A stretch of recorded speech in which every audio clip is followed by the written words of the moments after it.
आज इस मंच पर हिंदू भी है, मुस्लिम भाई भी है, सिख भी है, ईसाई भी है। दोस्तों, क्यों, किस कारण से है, इस कारण को पहचानिए। ये लड़ाई खाली मुस्लिम की नहीं है। ये वक्फ बोर्ड के खिलाफ जो काला कानून आया है, ये आपके पैरों के नीचे से आपकी जमीन खिसकाने का कानून है। और जब तक इस जिस्म में जान है, हम ये कभी होने नहीं देंगे। हम आपके साथ खड़े, कंधे से कंधा मिलाकर। अगर गोलियां चलेगी तो ये छाती सबसे पहले आगे है। दोस्तों, इस हिंदुस्तान की खूबसूरती की पहचान ही हमारी एकता है। और जिस कहते हैं ना कि जिसका हामी खुदा हो उसको मिटा सकता है कौन, और जिसका ईमान हो पुख्ता फिर उसको झुका सकता है कौन। अरे ईमान वालों, जग जाओ, जगने की बारी है।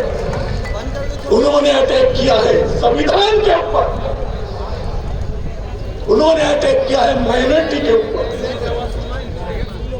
पहले कोशिश करी ट्रिपल तलाक लाके, बार बार एक कौम को टारगेट किया जाता है। जब उसको झुका न पाए तो फिर मौका आया कि नहीं, अब इनकी जमीन खींच लो, इनकी ताकत खींच लो, लेकिन ये खींच नहीं पाएंगे। खुदा के नूर की आवाज को कोई मिटा न सका, ईमान वालों को कोई झुका न सका। अकीदा कुरान पर दोस्तों, एक बात गांठ बांध लेना, ये लड़ाई ईमान की है, ये लड़ाई हक की है।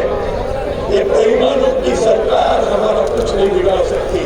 इतने भी कानून डाले, आवाम के खिलाफ जा नहीं सकती। ये आवाम अगर बिठाना जानती है तो कुर्सी से उतारना भी जानती है।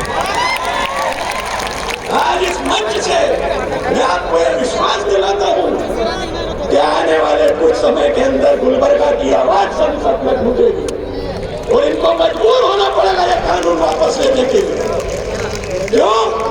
क्योंकि इस देश की एकता और अखंडता हम सबसे है। ये रंग बिरंगे फूल जो आप देख रहे हो, इस गुलदस्ते में सजा हुआ है। यहाँ मुस्लिम, हिंदू, सिख, ईसाई, ये सारे फूल रंग बिरंगे ही इस खूबसूरत हिंदुस्तान की पहचान है। दुश्मन कितना भी जोर करा ले इसको मिटा नहीं सकता। आपने भी देखा, अनुच्छेद 25 से लेकर 36 से 33 तक हमारे कॉन्स्टिट्यूशन को बनाने की, बिगाड़ने की कोशिश करी, संविधान को मिटाने की नाकाम कोशिश कर रहे हैं। जिस संविधान की बदौलत इस देश का प्रधानमंत्री बनता है, चाहे वाला प्रधानमंत्री बनने के बाद वो देश को ही निचोड़ना शुरू कर रहे हैं। मैं अक्सर कहता हूँ, जिस तक बात को बात नहीं करो उसको चाचा क्या बोले। मैं अपनी बातों को, क्योंकि कभी काफी वक्त मैंने आपके सामने बोलना है, अपनी वाणी को यही विराम देते हुए इस मंच के माध्यम से आपको यकीन दिलाता हूँ, इस लड़ाई में आप अकेले नहीं हो, हम सब आपके साथ हैं। और इस शेर के साथ अपनी बात खत्म करूंगा। फानुस बनकर जिसकी हिफाजत खुदा करे, वो चम्मा क्या मुझे जिसे रोशन खुदा करे। सरदार गुरमीत सिंह जी आपसे बात कर रहे थे, जाहिर है कि बहुत हौसला मिल रहा था जब बोल रहे थे। मैं चाहता भी था कि थोड़ी देर और बात करें, लेकिन मजबूरी ये है कि हमारे पास बहुत सारे मुकाबले हैं, मुझे अपनी बात कहनी है। और इस वजह से पुणे में मुझे इशारा करना पड़ा और उसके बाद वो अपनी बात मुकम्मल करके माइक से तशरीफ ले गए। मैं शुक्रगुजार हूँ और आपसे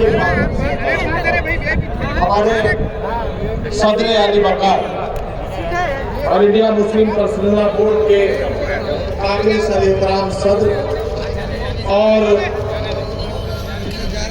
मुमताज आलिम दीन और फकीहुल असर हज़रत मौलाना खालिद सैफुल्लाह रहमानी साहब हमारे बीच में तशरीफ ले आए। जाहिर है कि हम इनकी अज़ीमुल मर्तबा शख्सियत का इक़्तिदार भी कर रहे थे, क्योंकि हमें बहुत अहम फरीज़े अदा करने हैं और जिनके लिए उनकी मौजूदगी बहुत ज़रूरी है। मैं इससे कबल कि आप और किसी मुक़र्रर को यहाँ टाइम का थोड़ी सी सहमत 2 मिनट के लिए मुझे आपको भी देनी है, डाइस पर बैठे हुए मेहमानान को भी देनी है। आप सब जानते हैं कि अभी 10-12 रोज तक हमारे मुल्क ने एक बहुत बड़ा सदमा झेला है। हमारे मुल्क के 28 लोग पहलगाम में जिस तरह से जुल्म व जब्र का शिकार करके उनको शहीद कर दिया गया, हम उनके लिए कंडोलेंस मैसेज यहाँ पेश करके चाहते हैं कि